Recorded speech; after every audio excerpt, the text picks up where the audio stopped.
읽었는데요. 네. 오늘 그 말씀 제목은 신약의 가장 큰 계명입니다.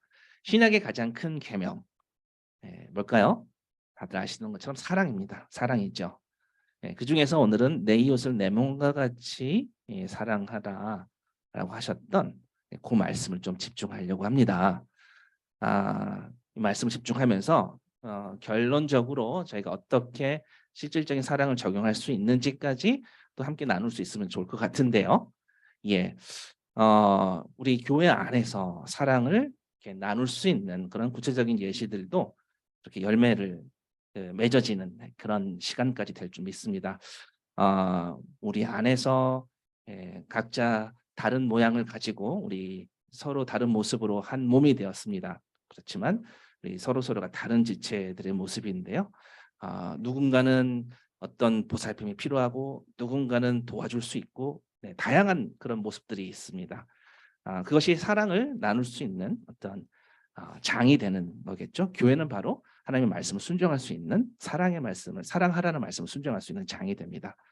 아, 말씀 안에서 또 성령 안에서 태어난 사람은요. 먼저 태어난 사람들로부터 지속적인 사랑과 보살핌이 또 이제 필요합니다.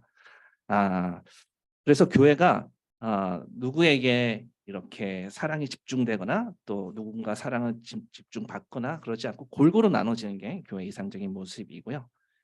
그래서 우리가 깊은 교제 가운데 있을 때 또 신앙 성장에 있어서 가장 또 중요한 순간이 사랑으로 하나 되는 교회 모습이라고 생각합니다. 우리 교회는 너무나 그렇게 잘 하고 계시는 것 같은데요. 여러분들의 멤버들, 그 교회 멤버들, 그리고 여러분들의 가족 멤버들, 또 나 함께 허락하신 사람들과 함께 어떻게 또 실천해 나갈 수 있을지 한번 고민해 봤으면 좋겠습니다.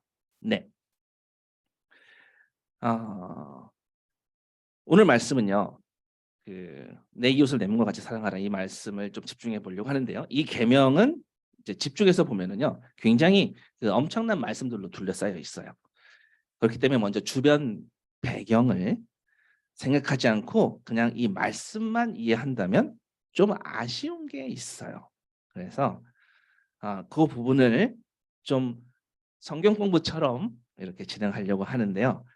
예시나 뭐 이렇게 스토리 같은 거를 하다 보면은 또 이렇게 재밌어지겠지만 좀 오늘은 좀 딱딱한 공부가 될 수 있으니까요. 예. 저도 최선을 다해 보겠습니다만 집중해 주십시오. 예.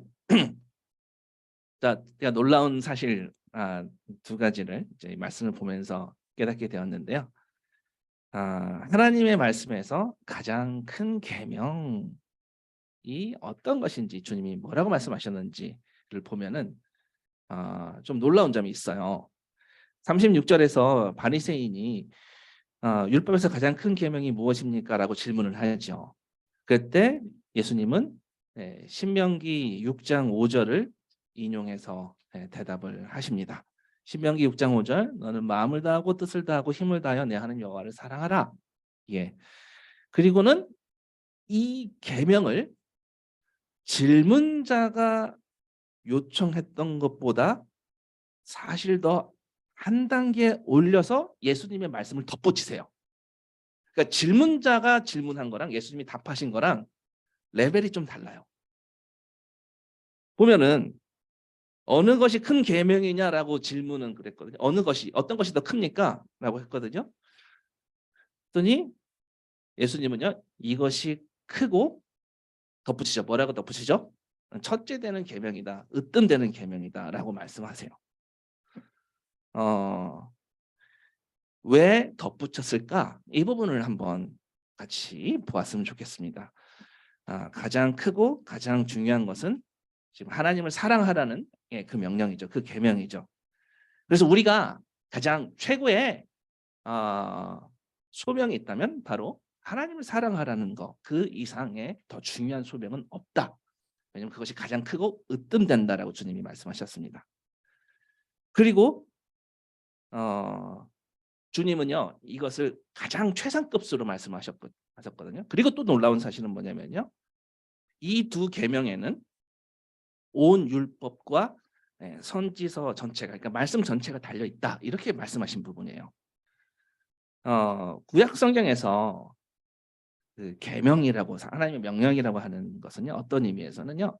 어, 두 가지로 정리할 수 있을 것 같아요. 하나님을 사랑하는 것과 또 이웃을 사랑하라. 이 두 가지로 정리가 될 것 같아요. 다시요. 뭐랑 뭘로 정리가 될 수 있다고요? 하나님을 사랑하라. 그다음에 내 이웃을 내 몸과 같이 사랑하라. 네, 이 두 가지로 요약할 수 있을 것 같아요. 사실 놀라운 말씀입니다.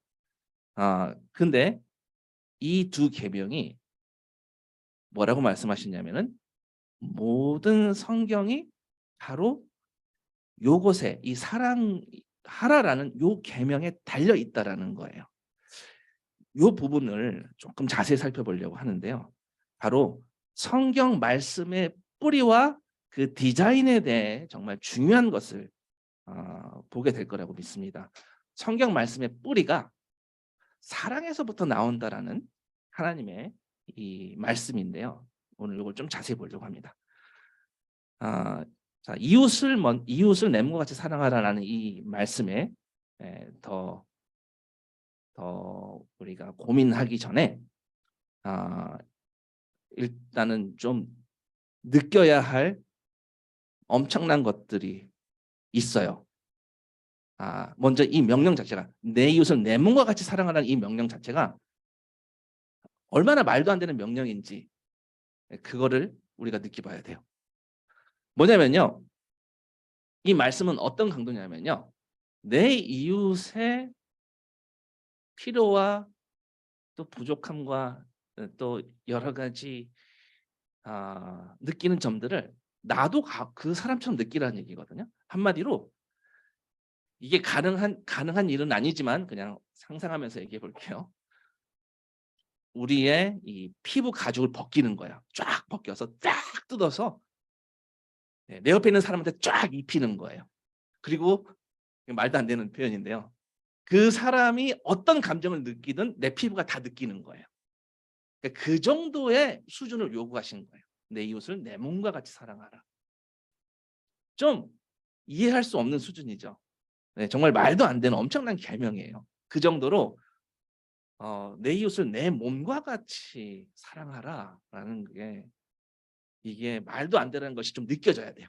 이건 말도 안 되는 얘기를 하셨네. 이거는 초자연적인 무언가가 우리한테 그 힘과 능력이 주어지지 않으면 우리 힘으로 된다 안 된다? 안 된다예요. 안 된다예요. 인간 박재홍은 어떤가요? 인간 박재홍은 자기 이익, 자기 보호, 자기 성취, 자기 존중 이런 자기 중심적인 인간이에요. 정말 그런 건 아니겠죠? 네. 그런데 이 사랑이라는 계명을 받아들이자면은 정말 내 안에서부터 뭔가 초자연적인 무언가가 변화가 일어나지 않으면 나의 이 자연적인 모습은 없어질 수가 없어요. 네. 초월하는 무언가가 일어나야 합니다. 우리는 이것을 성령의 능력이라고 하죠. 그래서 우리가 사랑이라는 이 계명을 받아들이고 우리 삶에 적용하기 전에 이게 엄청난 무언가가 먼저 발생해야 된다. 요게 없으면 내 이웃을 내 몸같이 사랑할 수 있다 없다? 없다예요. 네. 그래서 하나님을 사랑하라 만큼 내 이웃을 내 몸같이 사랑하라가 그만큼 또 어려운 강도라 하는 것입니다.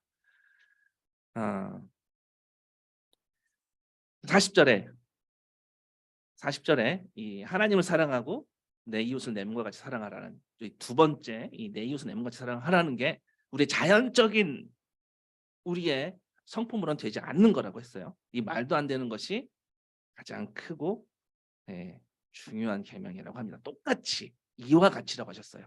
똑같이 하나님을 사랑하는 것과 마찬가지로 똑같이 내 이웃을 내 몸과 같이 절절하게 사랑하라는 거죠. 자, 아까 말씀드렸던 것 중에 하나가 예수님이 말씀하실 필요가 없는 걸 하나 덧붙였죠. 바리새인이 묻지도 않은 거를 대답하셨습니다.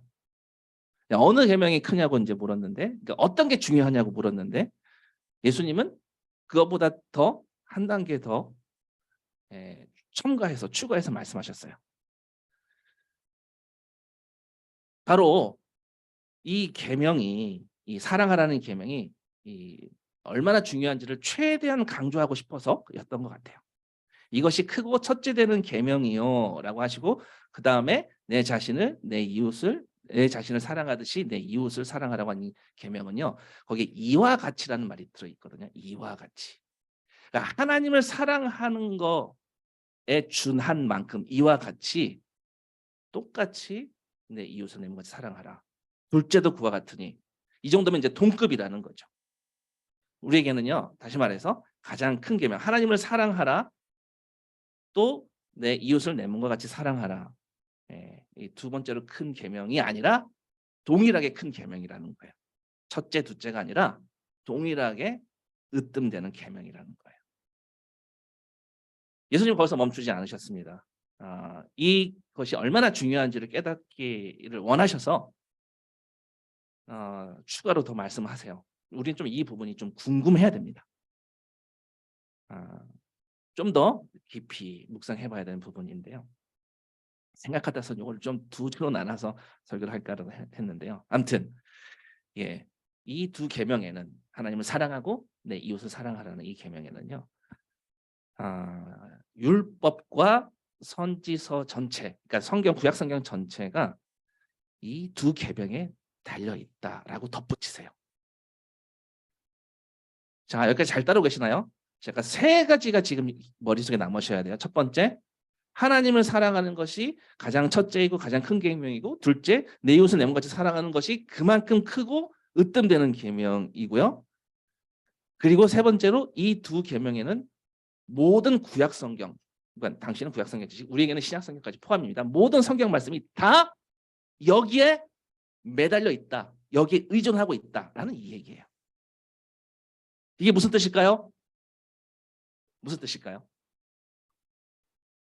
이걸 좀 이해하기 위해서 마태복음 7장 12절과 로마서 13장 내용을 좀 보려고 해요. 오늘 좀 성경 공부 학습처럼 하게 됐는데요. 최대한 지루하지 않도록 한번 최선을 다해보겠습니다. 마태복음 7장 12절. 이제 산상수훈 중에 한 구절입니다. 7장 12절은요, 세상에서도 잘 아는 내용이에요. 흔히 세상에서 뭐라고 부르죠? 골든룰, 황금률이라고 부르죠. 내 이웃을 내 몸같이 사랑하라는 말씀에 대한 굉장히 좋은 주석 해설이라고 생각이 되는데요. 마태복음 7장 12절은 너희는 무엇이든지 남에게 대접을 받고자 하는 대로 너희도 남을 대접하여라 라고 하셨어요. 그리고 나서 뭐라고 하셨죠? 그리고 나서 오늘 마태복음 22장 말씀과 똑같은 말씀이 들어가 있어요.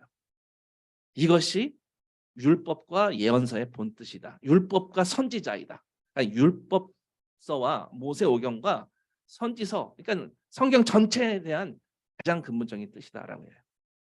이 말씀 앞에는 어떤 내용이 나왔죠? 지금 마태복음 7장 12절 이 앞에는 예수님이 무엇을 가르치시는 내용인가요? 앞부분에 보면은 기도를 가르치시고 계세요. 그렇죠? 네. 구하라 주실 것이요, 찾는 사람마다 찾을 것이요, 문을 들린 사람에게 다 열어주실 것이다. 이런 말씀이었습니다. 이 얘기는 왜 하셨어요? 예수님이 하나님 아버지를 설명하시는 거예요. 하나님은 사랑이 많으신 정말 아버지이시기 때문에 우리가 구하고 찾고 두드리면 좋은 것을 주신다라고 말씀하셨어요. 그리고 나서 마태복음 7장 12절에서 그러므로 therefore, 그러므로, 참고로 NIV에는 그러므로가 빠졌습니다. NIV가 가끔 이 컨정션을 빼버려요. 그 therefore가 굉장히 중요한 거거든요. 이걸 빼버리면은 요것만 단독 레슨처럼 생각하게 돼요. 근데 같은 레슨이에요. 그래서 ESV 보시면 더 좋습니다. 네. 그러므로 무엇이든지 남에게 대접을 받고자 하는 대로 너희도 남을 대접하라. 이것이 율법과 예언서의 본뜻이다 라고 합니다. 예수님은요, 22장 40절에 우리 오늘 본문 말씀에서 말씀하신 것처럼 율법과 선지서를 다시 언급하세요. 율법과 선지자를 다시 언급하세요. 이걸 좀 주목하셔야 됩니다. 자, 예수님은 무엇이든지 남에게 대접받고자 하는 대로 너희도 남을 대접하라. 이것이 율법이요 선지자다. 율법서도 이렇게 적혀 있고 선지서도 이렇게 적혀 있다 라고 말씀하세요. 마태복음 22장 40절에는 이 두 계명 위에 온 율법과 선지자가 있느니라 이렇게 말씀하셨거든요. 지금 이 첫 번째 계명 하나님을 사랑하라는 이 계명은 마태복음 7장 12절에 언급되어 있나요? 아니면 언급되어 있지 않나요? 언급되어 있지 않습니다. 네. 제가 물어보면 항상 준영이만 제 눈을 아이 컨택을 해요. 그래서 이렇게 도리도리 이렇게 흔들었거든요. 네. 저의 설교 메이트입니다. 네. 22장 40절에는 이 두 계명 위에 온 율법과 선지자가 있다라고 했는데 지금 7장 12절과의 차이점은 뭐냐면요. 동일한 마무리였지만 하나님을 사랑하라라는 부분이 마태복음 7장 12절에는 나와 있지 않아요. 예. 그래서 한 가지 조심하셔야 될 사항, 주의해야 될 사항이 있어요. 어떤 사람들은요, 이 황금률 같은 이 월딩을 가지고 예수님은 정말 결국 궁극적으로는 하나님 말씀도 하셨지만 인간 윤리에 대한 사랑에 대한 어떤 도덕적인 측면을 강조했었던 교사였다. 예, 그리고 하나님에 대해서 얘기했지만 뭐 하나님과의 관계에 그렇게 집착하거나 그러지 않는다라고 그 시도하는 그런 해석들이 있습니다. 그렇지만 이게 얼마나 잘못된 접근인지 여러분 꼭 보셔야 되고요. 사실 요 본문이 therefore 빼버리면은요, 요 본문을 그냥 다른 레슨과 상관없는 독립적인 ethics 레슨으로 그냥 그 윤리학 교육으로 끝내버릴 수가 있거든요. 근데 그렇게 생각하면요, 예수님께서 수많은 다른 곳에서 하나님에 대해 말씀하신 그런 위대한 가르침과 또 당신 스스로가 대속물이 되셔서 스스로를 하나님의 어떤 구속사역의 정점이라고 말씀하신 것을 다 무시하게 되는 거예요.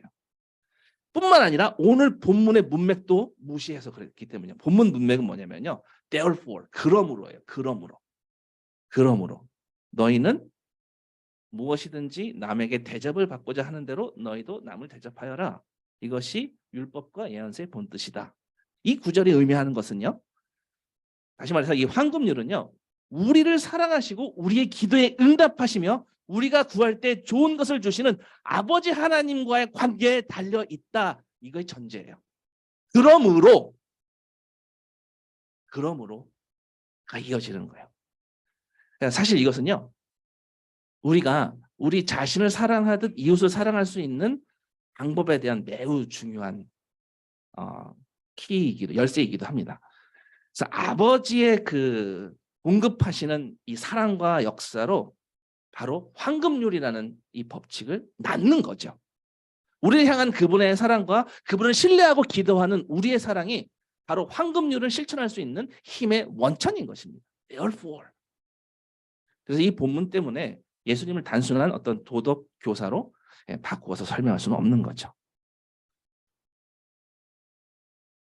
예수님은요, 남에게 대접받고 싶은 대로 남을 대접하라라는 것이 율법과 선지자, 율법서와 선지서라고 말씀하신 거예요. 22장은요. 율법과 선지자라고 말하지는 않아요. 왜 이런 식으로 말씀하실까 좀 이제 궁금해야 되는데요. 왜냐면요.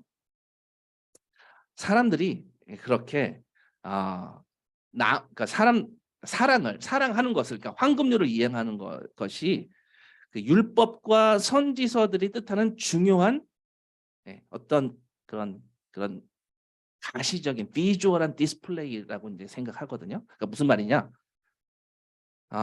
사람들 사이에 이러한 사랑의 행동은 구약 성경이 말하는 바를 공개적으로 또 실질적으로 나타낸다 이런 거예요. 그러니까 율법과 선지서들을 성취한다 이러는 거예요. 우리가 하나님을 사랑하는 것은 눈에 보이나요, 안 보나요? 우리가 하나님을 사랑하는 게 눈에 보이나요, 안 보이나요? 물론 이렇게 안 보여요. 어떻게 보여요? 그러니까 찬양할 때 뭐 손을 드는 거, 모르겠습니다. 그게 어떤 정말 사랑하는 게 나타나는 건지 모르겠습니다만 진짜 내 안에 있는 사랑을 하나님 향한 사랑을 알 길이 있나요, 없나요? 겉보기에 알 길이 없습니다. 그래서 보이지 않는 이 하나님을 사랑하는 이 사랑은요. 결국 보이는 방식으로 꼭 표현이 돼야 된다라는 거예요. 뭐냐? 보이지 않는 그것은요. 다른 사람을 사랑할 때 보이게 된다라는 말씀이에요. 그래서 다른 사람을 사랑하는 것은요. 보이지 않는 나의 하나님 사랑이 외적으로 표현되어지는 실질적인 모습이에요. 그렇기 때문에 이 마태복음 7장 12절 말씀은요. 모든 성경이 말하는 것을 성취하는 것이 바로 황금률로 요약한 이웃사랑입니다. 그래서 이웃을 사랑하는 이 계명은요. 하나님의 말씀 전체의 어떤 실질적인 목표 지점이라고 할 수가 있는 거죠. 하나님을 사랑하는 것은 우리가 다른 사람들을 실질적으로 희생적으로 사랑할 때 가시적으로 드러나고 보여지는 거예요. 그래서 신약성경에서 사랑의 율법을 완성한다라고 말할 때 두 번째 계명이 그 자체로 이웃사랑이 의미가 있다고 생각합니다. 로마서 13장 8절에도 이와 비슷한 이야기예요. 이웃사랑의 율법을 성취한다라는 얘기예요. 자, 다른 텍스트 로마서 13장 8절, 9절, 10절에는요. 서로 사랑하는 것 외에는 아무에게도 빚을 지지 말라라는 얘기가 나옵니다. 그러면서 남을 사랑하는 사람은 율법을 다 이룬 것. 다시요. 남을 사랑하는 사람은 율법을 다 이룬 것이래요. 그래서 구절 간음하지 말라, 살인하지 말라, 도둑질하지 말라, 탐내지 말라 하는 계명과 그 밖에 또 다른 계명이 있을지라도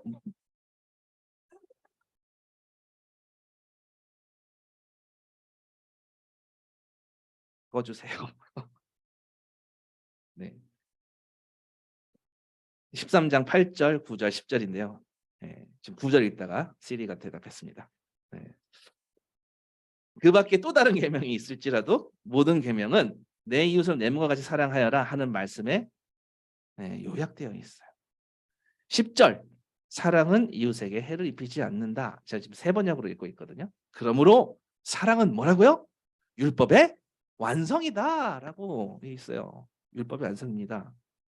그래서 바울은요. 8절과 10절 세 번역에서 두 번 이웃을 사랑하는 명령이 율법의 완성이라고 그런 말씀이 선포되어집니다. 예수님께서 아까 마태복음 7장 12절에 남에게 대접받고 싶은 대로 남을 대접하는 것이 율법과 선지자다. 율법서와 선지서가 원하는 뜻이었다라고 말씀하셨을 때 의미가 바로 요거예요. 요거. 그래서 마태복음 7장 12절과 마찬가지로 이웃을 사랑하면 율법을 다 완성한다. 이렇게 말을 합니다. 마태복음 7장 12절처럼요. 우리 자신을 사랑하는 것처럼 이웃을 사랑하는 것은 하나님에 대한 사랑을 포함해서 구약 성경이 말하는 모든 것의 어떤 실질적인 완성형 성취라는 거예요. 하나님에 대한 사랑은요. 우리가 다른 사람을 사랑할 때 비로소 분명히 드러난다. 다른 말로는 하나님에 대한 우리의 사랑은요. 다른 사람을 사랑할 때 완성된다. 이렇게 말할 수도 있습니다. 바울은요. 이러한 구체적인 사랑을 하나님과의 관계에 전적으로 달려있다라고 보았어요. 이 자체는 나와 있지 않지만 그 앞에 13장 말고 8장에 보면은 3절하고 4절에 바울이 뭐라고 얘기하냐면요. 육신으로 말미암아 율법이 미약해져서 해낼 수 없었던 그 일을 하나님께서 해결했다라고 말씀해요. 무슨 얘기냐? 하나님께서는 자기의 아들을 죄된 육신을 지닌 모습으로 보내셔서 죄를 없애시려고 그 육신에다 죄의 선고를 내리셨다. 이런 표현이거든요. 그게 무슨 말이냐면 육신을 따라 살지 않고 그러니까 육신, 자기 자신을 의지하지 않고 성령을 따라 하나님을 따라서 사는 우리가 바로 율법이 요구하는 바를 이루게 하시려는 것입니다. 이런 말씀이에요. 다시 말해서 우리 자신을 사랑하듯 우리 이웃을 사랑하는 율법을 실천하는 것은요. 이게 육신으로 할 수 있는 것이 아니고요. 내 자신이 스스로 할 수 있는 것이 아니고 성령을 따라. 성령에 의해서 이루어진다라는 거예요. 마태복음 7장 12절 말씀도 마찬가지입니다. 예수님도 바울도 우리 자신을 사랑하는 것처럼 이웃을 사랑하는 것이 구약 성경의 완성이라고 말할 때 이게 얼마나 우리의 힘으로 가능하지 않은 것이고 하나님이 시작하셔야 되는 일인지를 얘기하는 거예요. 하나님과의 사랑에 달려 있다. 그래서 하나님에 대한 우리의 사랑과 우리를 향한 하나님의 사랑을 이 두 구절은요, 로마서와 마태복음은요 너무나도 당연하게 여기고 있는 거예요. 그런데 다시 우리 원 텍스트로 돌아와서 마태복음 22장 37에서 40절까지의 본문을 보면은요, 여기에서는 조금 달라요. 하나님에 대한 사랑과 이웃에 대한 사랑을 모두 말씀하세요. 두 계명 다 말씀하시고요. 이 두 계명에는 온 율법과 선지자가 있으니라고 분명히 말씀하십니다. 왜 그럴까요? 저는요, 이 마태복음 7장 12절 말씀과 로마서 13장 8절부터 10절에 있는 이 말씀과는 다른 말씀을 하고 계신다라고 보여져요. 같은 말씀이 아니에요. 같은 말씀처럼 보이는데 여기서 예수님은요, 이 두 계명이 율법과 선지서를 성취한다거나 그런 류로 말씀하시는 게 아니에요. 율법과 선지서, 그러니까 성경이 이 두 계명에 달려 있다라고 해요. 달려 있다. 이 두 계명이 온 율법과 예언서의 본 뜻이 여기에 달려 있다 이래요. 여기에 달려 있다. 성취가 아니라, 그러니까 원인과 열매를 따지자면은요, 예수님은요 이 두 계명에 이것이 원인이 되어서 성경 말씀이 쓰여진 거다 이거예요. 이 말씀을 보면서 좀 하나님 말씀하시는 사랑의 이미지가 좀 그려졌으면 좋겠는데요. 율법과 이 선지자가, 율법서와 선지서들이 여기에 달려 있다라고 말할 때, 그러니까 문자 그대로 무언가를 이렇게 걸어 놓으면은요, 그러니까 돌을 줄에 감아서 어디다가 걸어 두었다고 생각해 보세요. 그러면 돌이 걸려 있는 것은 이 줄 때문에 걸려 있는 거죠. 그러니까 문자적으로 걸려 있다라고 한번 보시죠. 그러니까 하나님 말씀이요, 사랑에 달려 있다라고 말할 때 지금 로마서에서 말씀하신 거랑 마태복음 7장 11절에서 말씀하신 거랑은 반대로 말씀하신 거예요. 사랑이 율법과 선지서와 하나님의 말씀을 끌고 가고 있다라는 거예요. 그러니까 모세의 율법과 예언서는요, 그것이 제정되기 이전에 어떤 것, 다시 말해서 이 세상과 인간의 역사가 하나님에 대한 사랑과 서로에 대한 그런 타인지향적인 사랑의 세계가 되기를 바라는 그것이 출발점이 되어서 율법서와 선지서와 성경이 쓰여졌다라는 이런 뜻이에요. 자, 제가 일러스트레이션을 한번 해볼게요. 뭐 제가 직접 그릴 건 아니고요. 한번 여러분들 각자 머릿속 상상해 보세요. 한번 픽처를 한번 생각해 보자는 건데요.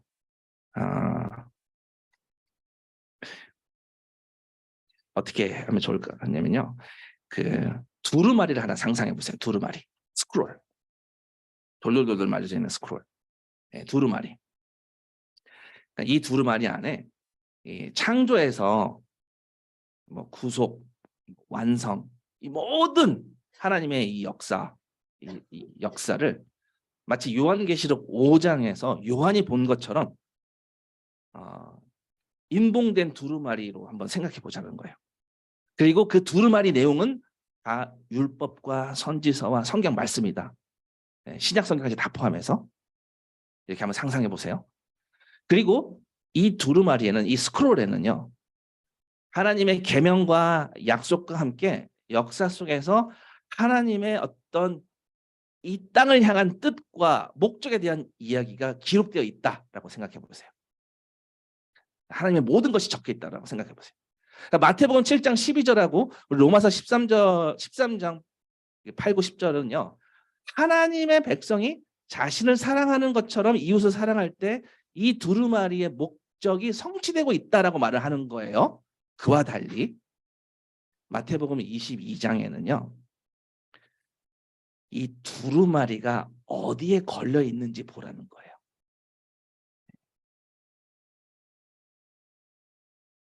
이 두루마리가 어떻게 걸려 있는지.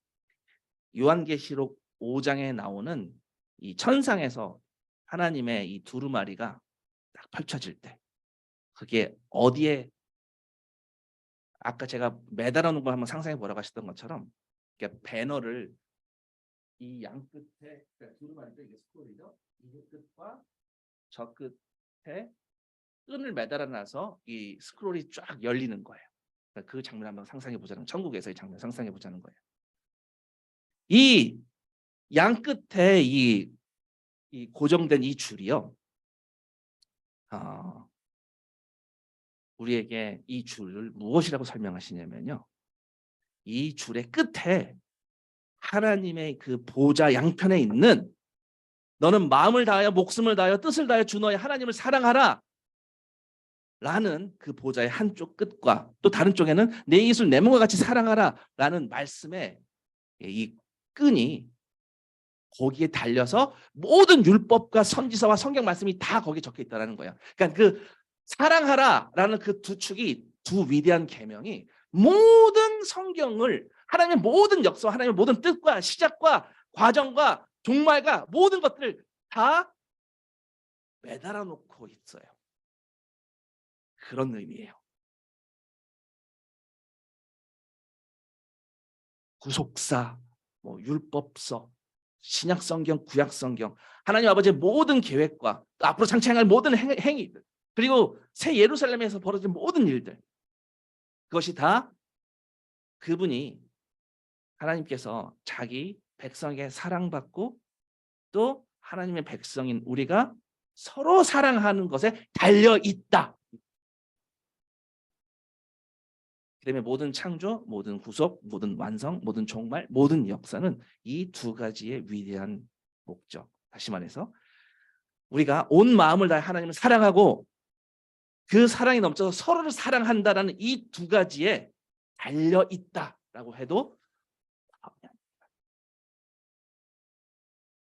결론적으로 사랑은요, 마태복음 22장 40절처럼 모든 하나님의 율법서와 선지서와 성경 말씀의 기원이고요, 출발점이고요, 동시에 로마서 13장 8절과 마태복음 12장 7절처럼 목표이기도 해요.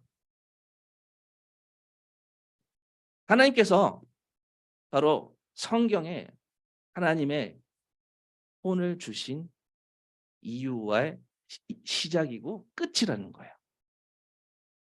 사랑은 하나님의 말씀에 말씀을 시작하게 되는 근원지고요. 사랑은요. 바다가 어디에서 출발하죠? 강물에서 출발합니다. 네, 강물은 어디에서 나오죠? 네, 시냇물에서 나오고요. 또 시냇물로 쭉 쫓아서 올라가다 보면은 물의 근원 샘이 나옵니다. 샘. 바로 그 흘러나오는 샘이 오늘 말씀하신 너의 하나님을 내 목숨을 다하여 사랑하고 내 이웃을 내 몸과 같이 사랑하다라는 것이 바로 출발점이라는 것이죠. 말씀 마칩니다. 그만큼 하나님은 사랑의 목숨을 거셨습니다. 전부예요. 시작이고 끝입니다. 모든 하나님의 뜻이 다 여기에 달려있다라고 해도 과언이 아닙니다. 그러면 우리는 어떤 디스플레이가, 어떤 열매가 나와야 될지 우리가 스스로 한번 고민해 봤으면 좋겠습니다. 여기서부터는 여러분들이 진짜 고민하고 또 어떤 모습으로 디스플레이 할지는 제가 하나하나 핀셋으로 꽂아서 얘기해 줄 수는 없어요. 여기서부터는 각자가 어떤 디스플레이를 할지, 하나님은 사랑에 모든 걸 다 거셨어요. 시작도 사랑이고요, 성취도 사랑이고요, 출발도 사랑이고. 잠시 한 5분 정도 우리 스스로 한번 고민해 봤으면 좋겠습니다. 묵상하면서 어떤 디스플레이, 이건 여러분들의 또 개인적인 헌신이 될 줄 믿습니다. 아까 시작 부분에 제가 이런 말씀 드렸던 것 같아요. 우리 교회 안에서 이런 사랑의 장이 펼쳐졌으면 좋겠다. 하나님이 이 사랑의 목숨을 거셨으니 시작도 사랑, 끝도 사랑. 근원도 사랑, 성취도 사랑. 이것이 다 내 이웃을 내 몸과 같이 사랑하라. 그것이 가장 큰 계명 이와 같이라고 했습니다. 여러분들 우리 교회 안에 다양한 사람들이 있습니다. 우리 기도 음악 하나만 틀어주시면 같이 기도하면서 우리 개인적인 말씀 했으면 좋겠습니다. 새로 태어난 사람, 이미 있는 사람, 다양한 가족이 있습니다. 오늘 말씀처럼 사랑의 시작이고 열매는 바로 사랑의 공동체, 교회 안에서 이루어질 줄. 또한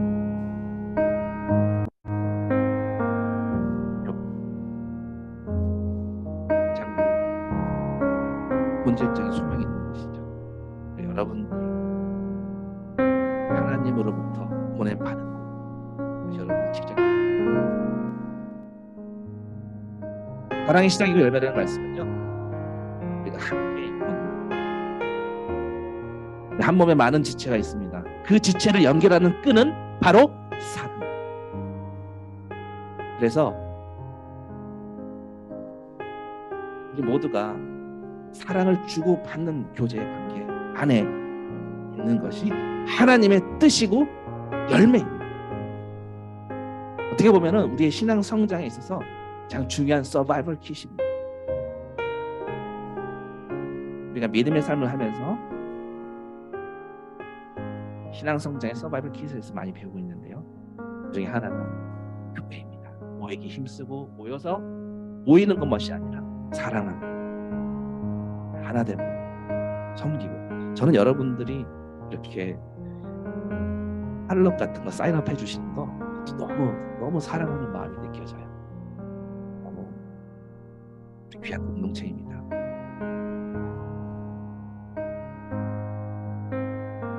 한 몸은요 함께 사는 것입니다. 왜냐면 서로 의지해야 되는 존재들이고요, 사랑받아야 하기 때문입니다. 그리스도인은요 사랑받거나 사랑 주지 않고 혼자서 살아갈 수가 없습니다. 예수님도 우리가 하나가 되어 하나님 안에 하나 되게 해달라고 요한복음에서 저렇게 하셨어요. 맞습니다. 주님이 사랑의 목숨 주셨다고 하셨습니다. 하나님의 말씀의 근원지도 사랑이었고 말씀의 열매도 사랑이었죠. 오늘 이 말씀을 경험하고 있으면 바로 우리가 서로 사랑으로 책임지고 돌보고 하는 그런 믿음의 가족들 안에서도 이루어지는 것입니다. 이 세상에서 가장 나쁜 사람은요 나뿐인 사람이라고 합니다. 나쁜 사람은 나뿐인 사람. 혼자서는요 나쁜 혼자서는 사랑을 추구할 수도 아무것도 할 수가 없기 때문입니다. 저부터 그렇게 사랑할 수 있도록 힘쓰겠습니다. 그런 사랑의 공동체가 되기, 그런 장을 만들기 위해서 노력하겠습니다. 여러분들도 같이 헌신에 동참해 주시면 감사하겠습니다. 기도하시겠습니다.